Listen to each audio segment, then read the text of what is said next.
we're going. What's going on? Matt and Joanna, how you guys doing? Good. How are you doing, Travis?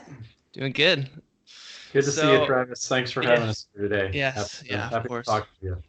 Yeah, thank you for making the time, guys. I know you're busy. You got a lot of traveling and building and designing and all this crazy stuff you guys do. It's just like it's so cool what you guys are doing. I think I found out about man, I don't know how I initially found out about the living vehicle, just through like some articles or social media or whatever. But I went to the Southern California like RV show or whatever it's called in Oh, Pomona. no way. Whoa. Yeah, went to that. Um, a lot of the motivation to go there was because I knew you guys would be there. The living Oh, vehicle good. was there, so we got to check it out. Brought Awesome. the whole family and everything. So it's pretty sweet to see. My girlfriend, we live in like a kind of a tiny studio here in Long Beach, and I've been trying to kind of get the idea of living on the road more so in her head, and maybe in a Sprinter van or something like that. But she wasn't super into it. But once she saw the living vehicle, she was like, okay, I could do this full time, you know. Usually the shower gets the ladies. The shower and the dishwasher and the washer dryer, that makes life a lot easier. Oh yeah, totally. It is awesome. Man, so I guess let's just kind of go. Let's just start with the story. I'm sure you guys tell this, all the time. But how did the living vehicle even like germinate? What's the background and the story there? Yeah, you don't just kind of fall backwards into a high-end travel trailer company, do you? No.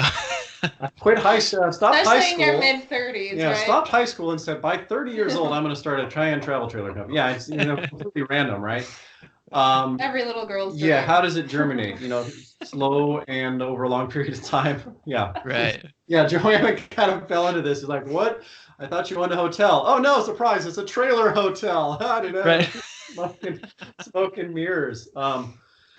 Yeah, it happened over a long period of time. This whole company came from, it kind of birthed out of the former company that we had and still do, Hofmann Architecture. That's the high-end travel trailer, small space renovation company. And before that, I was an architect. So I think it really starts Well, you still are. well, I'm still an architect, still a licensed architect in California. Mm-hmm. And yeah, back in the recession of 2008, 2009, I quit my job. I was a licensed architect. I was bored, living in Santa Barbara and getting paid, well enough to live in a very expensive community. But I wasn't terribly inspired, so I quit my job and moved into a renovated Airstream trailer, and that's kind of what started this whole thing. I didn't have Well, any you other. renovated it. I renovated the Yeah. trailer, yeah, in my spare time. It was just Mm-hmm. I love staying busy and just doing projects, working with my hands, and so that really turned into what I thought was going to be an architecture company turned into a small space renovation and build company, and that's what Hofmann Architecture is. Mm-hmm. And so then that kind of went for about 6 years, and about 400 projects later, we designed a whole slew of interiors and modifying shells and doing buses and vans and new trailers, anything that old rolls. trailers, or floats. We did some floating Yeah. stuff, and we did one flying thing. Oh Uh, wow. Anything that moves. Moves. It's mobile, so Right. mobile space design and build company. So then that segued into us living that lifestyle. Joanna and I met Joanna probably 4 years into that business, and kind of roped her in on this whole craziness that I was living, whether it was a trailer or on a boat or small spaces. Well, he gave me a challenge. So when he told me pretty early on that he kind of lived, an alternative lifestyle, and Okay. that before we got too serious into our relationship, there were some things I had to know about him, and we had to be on the same page about. Mm-hmm. And I was pretty terrified because I've had a lot of guys tell me that, and it just a basket of weird things. So I was like, Yikes. oh, I really like this guy. What's wrong with him? Okay. He tells me that he basically lives in Airstreams and small spaces, and I didn't really even know what that meant. Mm-hmm. I didn't really know what an Airstream was, and I lived in small apartments, but he told me he owned a hotel, but it was made out of these Airstreams, and I was just so confused, and I was like, I don't understand. Mm-hmm. And So he's like, okay, well, if we're going to really be together, he's like, I'd have to know that you can live this lifestyle because this is who I am. Mm-hmm. So we bought a trailer together and went on the road for, I don't know, what, a year? Mm-hmm. That was our first kind of real adventure together. And it wasn't anything special. We bought a white box trailer. And at the time, we were thinking about segueing from this renovation company into building our own product. So we didn't know what it looked like yet, but wanted to understand a whole wide range of products. So at that point, we started investigating different types of small space solutions. We bought a standard white box trailer, painted it black to kind of go undercover a little bit, but we really understood kind of what most of the industry was then, selling to consumers. So lived it, intentionally, just kind of took notes and understood what was out there. Of course, we made it a little cooler, put in some cool stuff. Yeah, we drank a couple of beers, and Matt gave me some goggles and said, "Here you go. Like, start cutting some holes in this thing, and let's start." That's where we had the idea where we did our first skylight. Yeah, right. Yeah, mind you, cutting holes with tools that aren't going to cut you. It's like it was oscillating, safe-ish. Okay. So, anyways, that's what then created this company, Living Vehicle, and Joanna came up with the name, and we just had this desire to create something better. And a lot of folks were living in small spaces for extended periods of time, including ourselves, but it was constantly a compromise. So what that, you got all these great products out there that are designed for something else. They're designed for recreation, they're designed for travel, they're designed for short-term stays, and they come in all shapes and forms, whether it's a van life or kind of trailer living, or you're in a Class A motorhome. It's all the same because none of that is designed specifically for full-time use, or call that a home. Yeah, so this concept of people living in small spaces and trailers and all of that, that's been around for such a long time. Right. But like Matt said, all of these things were not fundamentally designed for the way that people had, been using them. We really wanted to. We hear this all the time where somebody said, oh, I used to have an Airstream, or I had this, but I couldn't take it, below freezing, or, it doesn't really fit, my family of 5 in it. And, these things are not designed for that. It doesn't mean there's anything wrong with them. It's just you're not using it for what its purpose is. And that's really why people to us at Hofmann Architecture was that folks had these great vessels, these shells, mostly old trailers because they still hold some kind of iconic value. And then they customize the interior, and it was always a real challenge, as you can imagine, with the curves, and they're smaller and they're not designed specifically for that purpose. And we do a great job. We'd have these great results, but it's very limiting. And so we kind of went to the drawing board and said, okay, if we were to do this ourselves, we would create something better specifically for the ground up, given everything that we've learned from designing for others. 400 projects, there's a lot of data there and customer sensitivity. But then also taking kind of a cue from our own lives where we've been living that life for, so long, myself the last 10 years, Joanna the last three or four. Since I met you, so 5. And so then it's with that kind of awareness that we then embarked on this new company, Living Vehicle, which was to create a product that was built from the ground up for full-time living, with the ultimate goal to be completely self-sufficient, self-sustaining. So as it stands right now, we have, LV is created. It's on the market. It's for sale. We've got about 25 of these things rolling around out there. And we're continuing to grow our company with the goal to become a net zero product. Now, to us, that means when you live in this, when you call a Living Vehicle home, or even if it's just for an extended period, a month or two, our goal is to have it to where it doesn't require any energy or utilities to run, and also doesn't put out any waste in the form of emissions or literally like human waste or effluent, or doesn't need anything. It can just exist and support your life, whether it's living or transportation, completely independent of any grid, any fuel source, any requirement, and it doesn't spit anything back into the atmosphere. So that's our mission. That's why we're here. That's what we're creating, is kind of that ultimate freedom and independence And we're up to the challenge. We're really excited about this, and we're on the way. We're heading there. So this is kind of where we are right now, and we're excited to take this on. Sweet. That's awesome.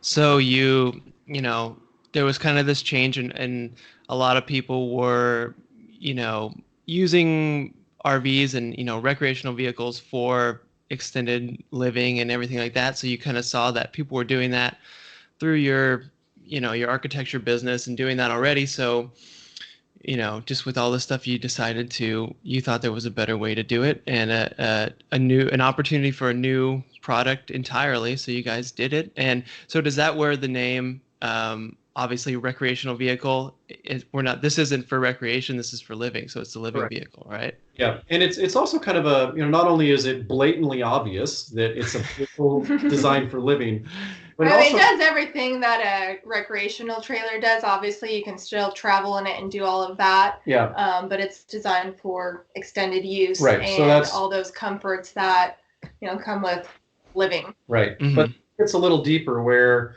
this kind of whole net zero concept where, the things you require for life, where we see this as a vehicle for life that supports life in the most sustainable way possible, where, we as humans require certain things like quality air.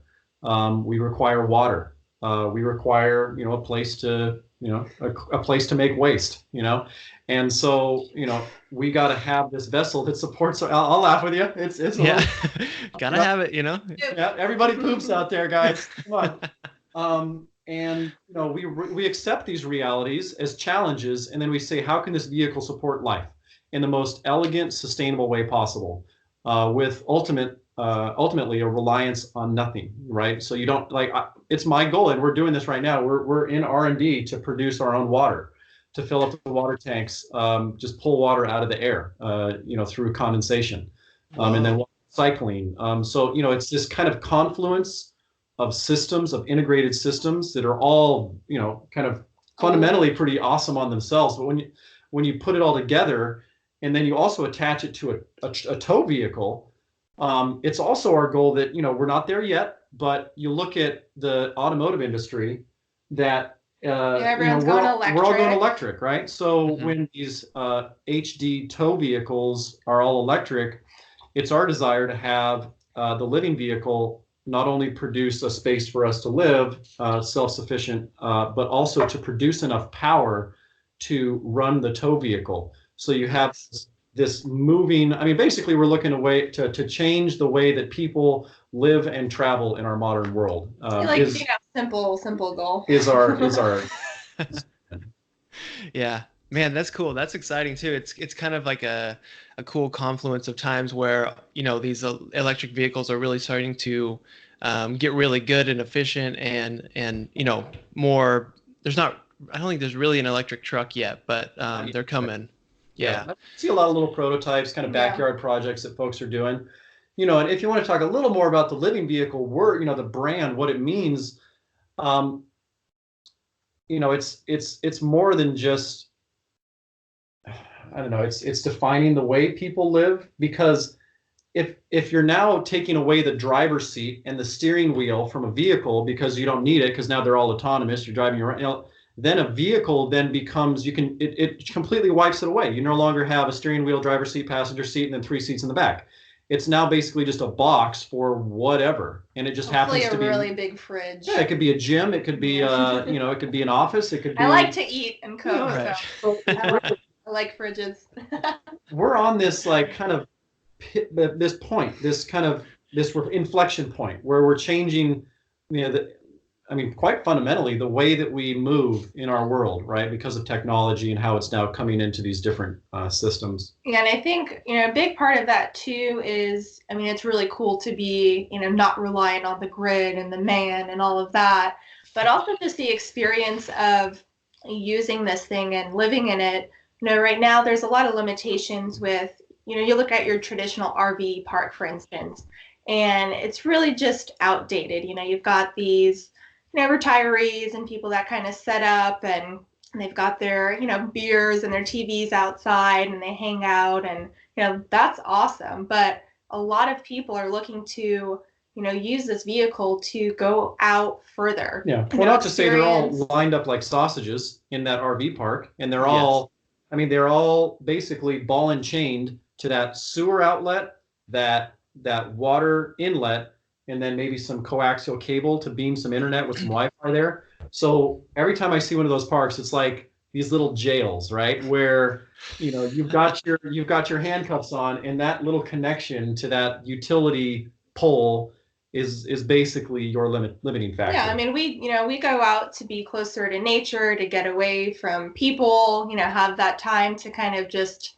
unplug. And when you go to a campground, I mean, you are closer to people than you are at home, and there's not much nature. You've got some concrete pads and maybe some bushes. And that's what the industry's pitching. They're saying that that's the lifestyle you can have. Get out, go camping, have fun in nature. But then you look at the reality of it, and then you say, this is garbage.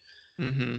And you say, why am I here? What am I doing with this? And people kind of have that moment. They're like, wow, this is what it is. And then, so we love the idea of, being able to go to the most beautiful places. There's so much BLM land, of course, national parks, all of that. And to not have to be plugged in, to be able to keep producing your water, having just all the things that you need, and being in this beautiful place kind of removed from everything else. And that's really the beauty in it. It's that experience of, really going further, and being able to be really autonomous. Yeah. So that's what's exciting. Now, mind you, while we're not there yet, we're not producing our own water yet. That's in development.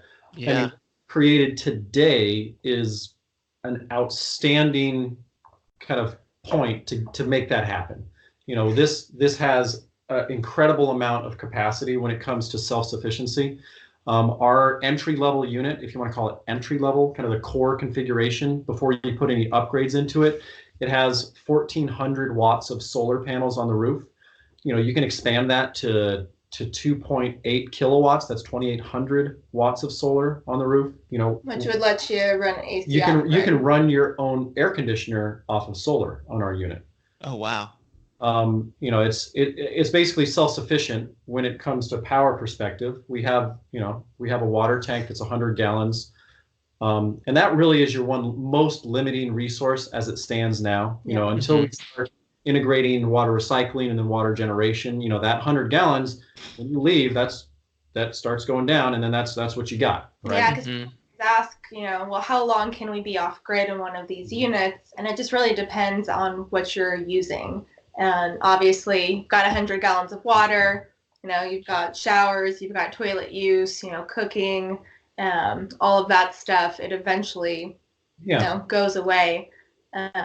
So being able to produce, our own water and also recycle that. That'll be a game changer. Yeah. But I mean, even as it stands right now, we've got, these really intelligent systems that focus on low water usage. Whether it's we put a dishwasher in, not just because doing dishes sucks. We hate doing dishes. With by hand. Amen. Right before this, we were arguing because there's a pile of dishes in our sink, and we're looking at it, we're like, I don't like this. And it takes less water to do a full load of dishes with the dishwasher than doing it by hand. Mm-hmm. So, and also we've got like low flow fixtures everywhere. We've got tankless, water heaters, so you're not, utilizing a ton of water. I mean, it's this progress that we're on, and we've created this amazing unit right now that we're really stoked on. But we're a company of innovation, and we're going to continue to really push the bounds of what's possible and challenging the status quo here. Sweet, right on. So, is that kind of what are the real, I guess, like inputs that you would need to have like a completely self-sufficient thing? So you would need water and electricity for sure. Do you need gas, or is there a way to just use electricity, or what do you really need? You don't need gas. If you can get beyond, you have to analyze, that becomes really very kind of sensitive, because if you can build everything off electricity, then you're completely reliant on electrical. And then, where do you get electricity from? You can create it from sustainable sources that are available wherever you are, whether that's, wind, sun. There's other things out there like, magnesium power packs that, change, that take metals and, add water and then pull out electrical there. There's lots of different approaches here that we can then pull together. And now, of course, there's this thing that we're addicted to. It's called redundancy.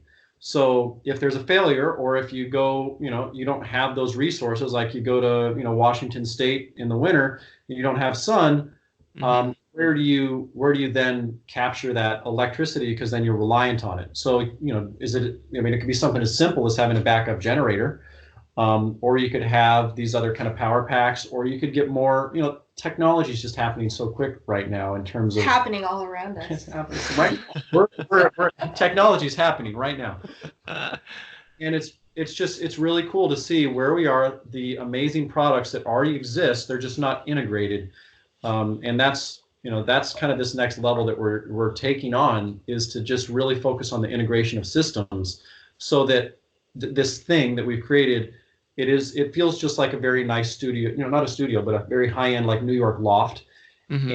It's designed in a way to feel very residential, so that all this advanced technology, these systems, all this stuff we're talking about right now, it just happens behind the scenes, because we're not big fan. While we love technology, we don't like it staring at you in the face, or it becomes so burdensome to where you're always having to manage it and understand it and just mess with it to actually allow it to do what it's supposed to do, when in the beginning it was just designed to help us. So we really are very sensitive to technology, and making sure that every time we embrace that, it is truly helping us and not just distracting the user, or making it more complicated than it needs to be. Totally. Yeah. I mean, we have, when we moved here, we have really great internet. And I had the realization, I was like, wow, I haven't had to reset the Wi-Fi router at all in the past year. Like it finally just works great, and it's just a part of life. It's not like a hindrance where I'm frustrated because it's so slow and nothing's working, Yeah.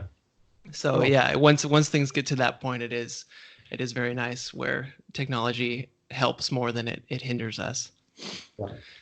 Okay, so really are the two things that you need are, I mean, I guess you're probably developing everything and thinking of all the different options, but is it really just electricity and water? Yeah, electricity, water, but then waste management. So it's then what happens when, because everyone poops. We're creating poops, yes. But then so we have solutions with that. Waste. It's a whole waste management system, so that when water goes down the shower, that's different than whatever you put in the toilet. And you can do certain things with that shower water. You can recycle up to 95% of shower water now. With existing systems. There's stuff that.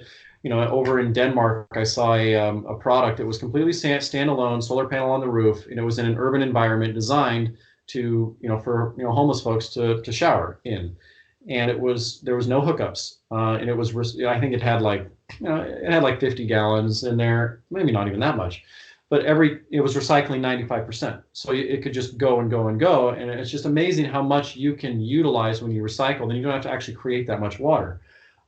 So that's like gray water, and then you can take that, and what's left over is basically called sludge. What do you do with sludge? And then you can either incinerate, and the same stuff you can do with black water, your black tank. You can get into composting toilets if that's your thing. There's really these amazing advanced incineration toilets that just, take waste and then turn it into ash, and then that can be used for compost or for kind of growing food, that kind of stuff. It's very, nutrient dense, from a plant base, not nutrient dense from a human. Yes. Yeah. But, once that then gets into this next thing that we're talking about is, okay, so now the systems work independently, but we're really addicted to simple residential spaces. If you look at the living vehicle, it feels residential. It doesn't feel like a trailer. It doesn't, you walk in there, you wouldn't know where you are. We really, as an architect and our entire company, we're kind of this group of really passionate designers that love the feeling of home. And so we don't want to be putting these products like a compost toilet, as much as they may work. it's not truly residential. It's not what we associate with a normal residential experience. If you were to go and stay at a hotel, how can we make this as simple as possible where you don't have to do these funky things like reaching down, turning your compost toilet, and it just also looks weird. It's this big plastic looking thing. And so we're trying to find a way to not only achieve, this net zero goal, but also make it more user friendly. Right, and also beautiful. So, if we're going to spec a toilet out in this product, like I want it to be as close as it possibly can be to a standard residential experience where you just lift up the seat, do your business, close the seat, done. Mm-hmm. Well, it's now that talk to you. I mean, if that's your thing, like music, Right. Yeah. Yeah. Sure. Yeah. Whatever your thing is. So that's for 2020. Talking toilets.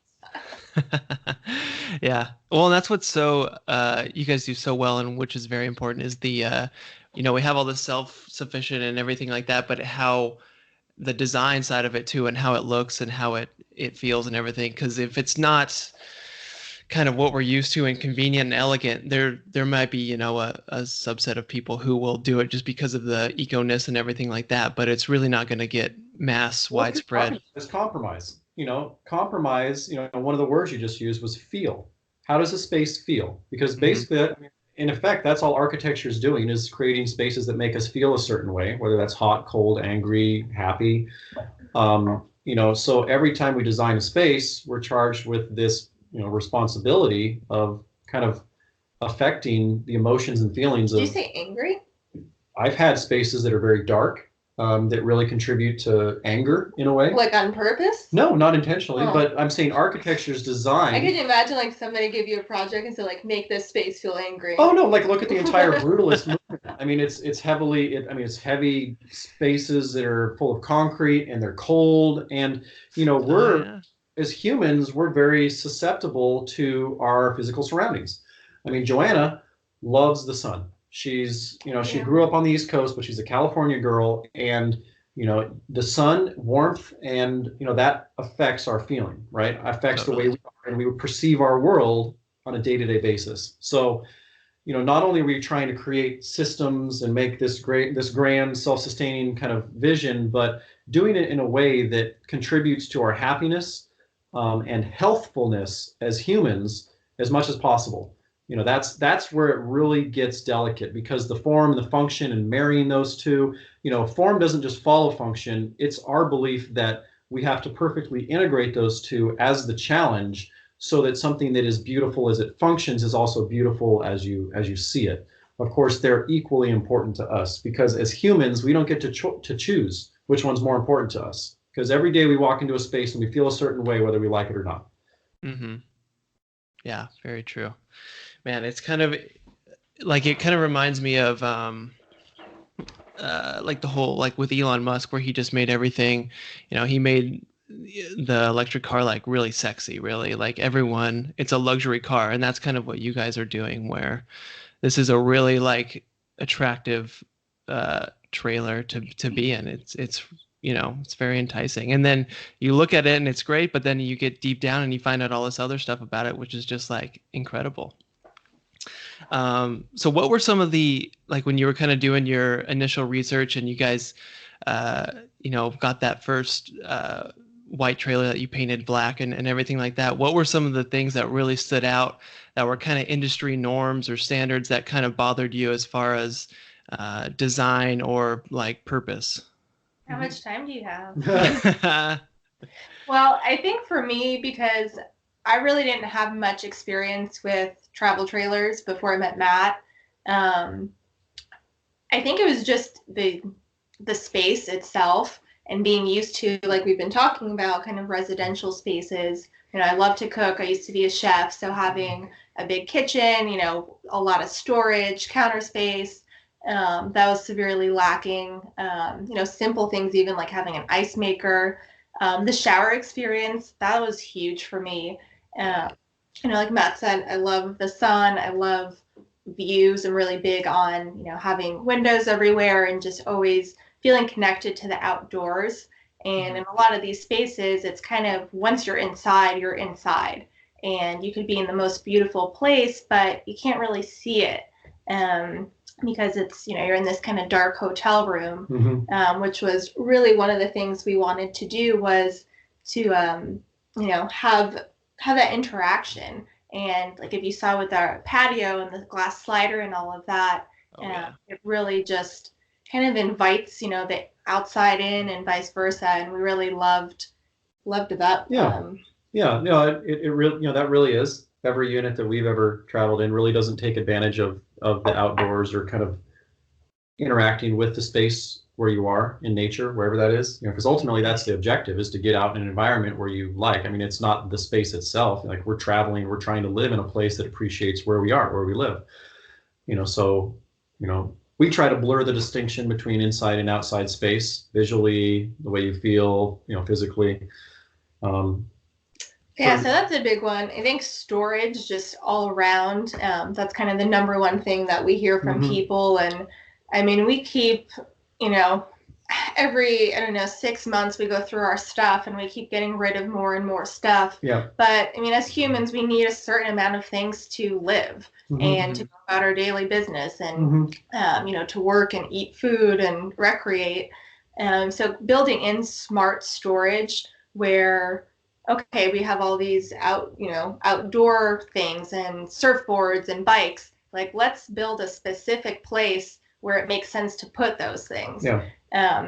It always felt like, okay, here's a little storage, here's a cabinet with, a water pump in it. And it was like, all right, none of this really is helpful for the things that I have in my life. Well, I mean, and that's the reality, is that there was all a compromise, right? Because it wasn't designed. And I think people try and understand really why this is truly different. I mean, just besides the fact that you look at it and say, wow, beautiful, is really that functional reality is designed from the ground up, purpose built for this type of living. And storage is a big one of those. Another one is quality, is that if you're going to live in this full time or for an extended period of time, it's got to stand up and stand up to abuse, stand up to use, and to travel. The reality's there. And that was probably the biggest one for me that I saw. It was ubiquitous, with whether it was a $10,000 starter trailer or a $600,000, high-end motorhome Class A, is that they were all built the same.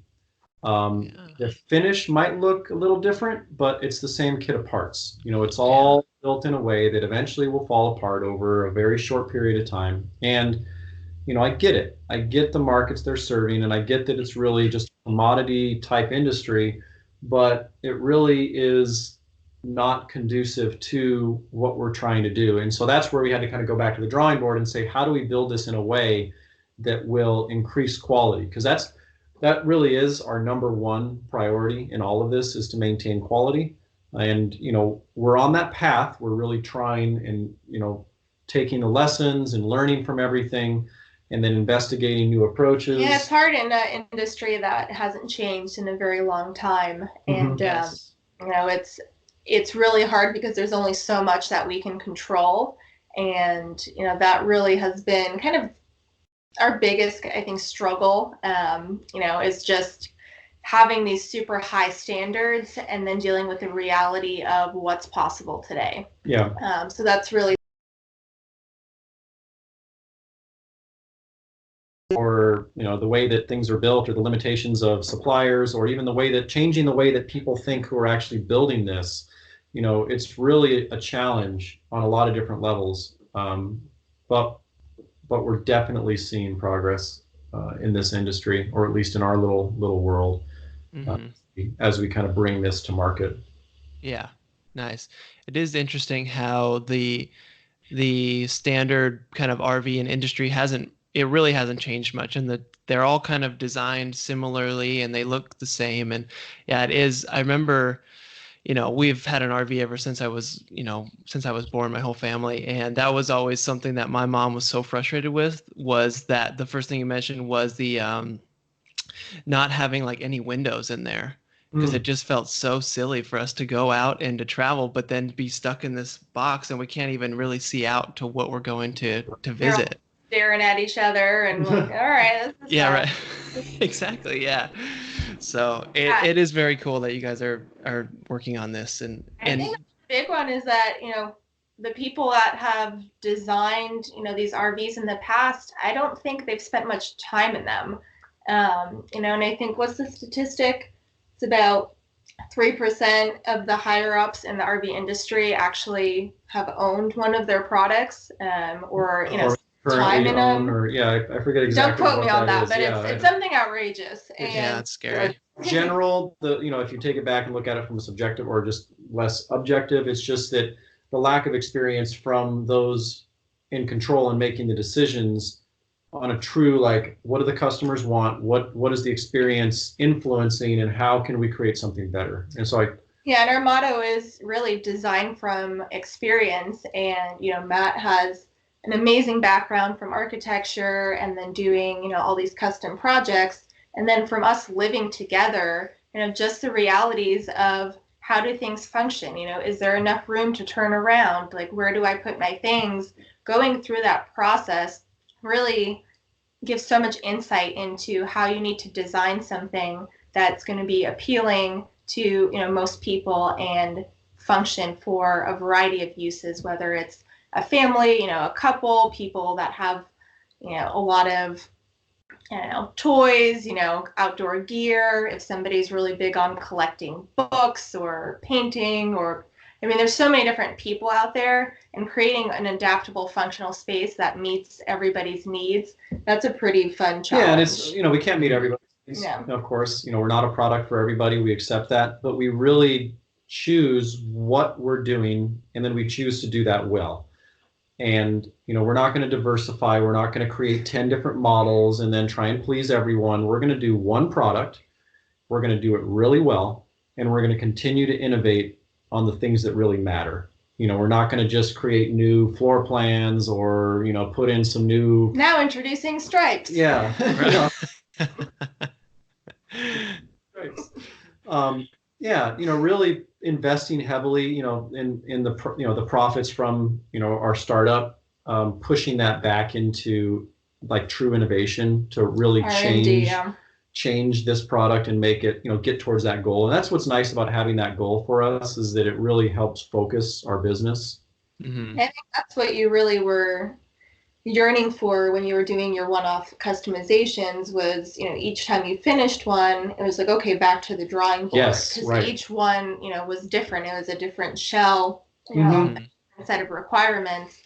And I think what was so appealing about this was literally the ability to perfect, one vehicle, one floor plan, and, just keep, every year, making it better, adding better technology and systems, and not being distracted with floor plans and color palettes and all these things that, really were secondary to the experience.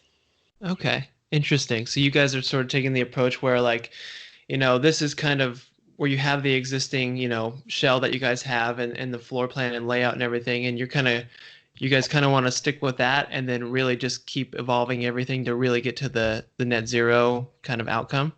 Yeah, well, and also, as we live in it, it's not just keep everything that's physical, the built infrastructure there. Like, we're refining, making the shell better, making everything better, and learn from, every year we want to continue to make improvements, tangible, meaningful improvements. Yeah, we on and off, live in the units, and right now, actually, the one that we're living in is it's on its way to a new owner, and we're waiting for kind of our newest prototype that we're working on, and we'll be moving into that one shortly. So we're always, getting to interact and use that space ourselves.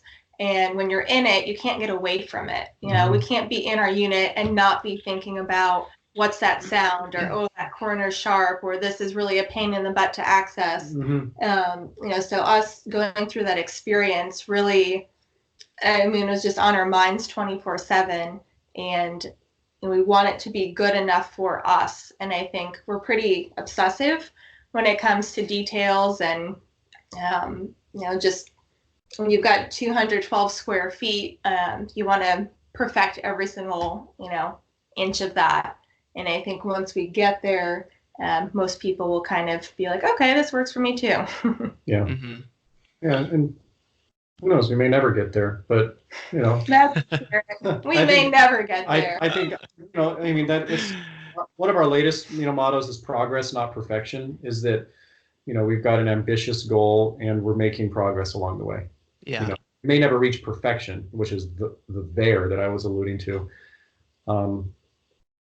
Yeah, it can be overwhelming, with these lofty goals. And I can imagine you want to make water, yeah. But there's a lot of people, like-minded people out there that are able to kind of help us with that. And there's a lot of products like Matt touched on already. People doing this, especially outside of the U.S. So we're really just trying to be on the forefront of everything that's new to come, and it's going to help our environment and just keep us. Help us, not just the environment, of course. Screw the environment, but never like mind. help us as people live better lives. Live lives that are, if you choose to live a certain way, it's like we're challenging the way that people live, or at least the way that society or maybe family or your parents tell you that you need to live. Go to college, get a job, work a lot, get married, get kids, get two and a half. Go get some kids. Get 2.5 cars. And then bam, by the time you're 70, then you can finally retire and start enjoying your life. And at those campgrounds. Yeah, at the campgrounds that we already talked about. So, I think that's actually kind of an interesting segue, which as we're kind of wrapping up here, where ultimately the goal is to change the way that people live and travel, to make it more conducive to what they truly choose to do. Because we believe that life, we're put here to do whatever you want to do, as long as it's not, illegal.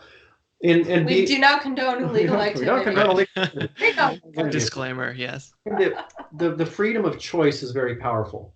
And to create a life that enables you to have that freedom of choice, and not just ability to choose, but to have better choices, to where if you live in a way that's respectful and not just to the environment, but to your own financial reality, with the way that you choose to live in your space, to all these things that make talk about being a steward. Yeah, being a steward of life and our world. Then that enables you the freedom and the flexibility to then pursue your passions more. So you're not spending all your time doing these things that society says you should be doing to pay for the stuff that you can't afford, to impress the people that you don't like. It's very silly. It's kind of like it's an updated kind of hierarchy of needs. I don't know if you're familiar with Maslow's hierarchy of needs, but you've got, the shelter, clothing, food, water, kind of all those things. And until you have those things, you can't, go beyond that, right? I think the goal is self-actualization. So kind of taking that concept, but looking at it a little bit differently. Yeah. So it's really about freedom, about challenging the old American dream, something that's more founded on being true to yourself, whatever that is, and pursuing that and enabling a life that allows you to sit back and think, maybe I don't need to live the way that, everyone else is living, and I think we're kind of at this forefront, this real crux of challenging that American dream, frankly. And embracing something new, a different way that's more founded on experience and being true to yourself, and connection with people that you love, and really embracing those ideals. And again, it's not right for everyone, but we believe that if you're true to yourself and you live within your means and you're respectful to not only the environment but people around you, and good things happen. We manifest good things in our lives when that happens. And then we're happier people, we're happier with our lives, and we're friendlier to those around us. Yeah, we like to talk about kind of the collective genius of the world, and when people have all of these needs met, and are fulfilled in their own lives, and they're just better humans, and there's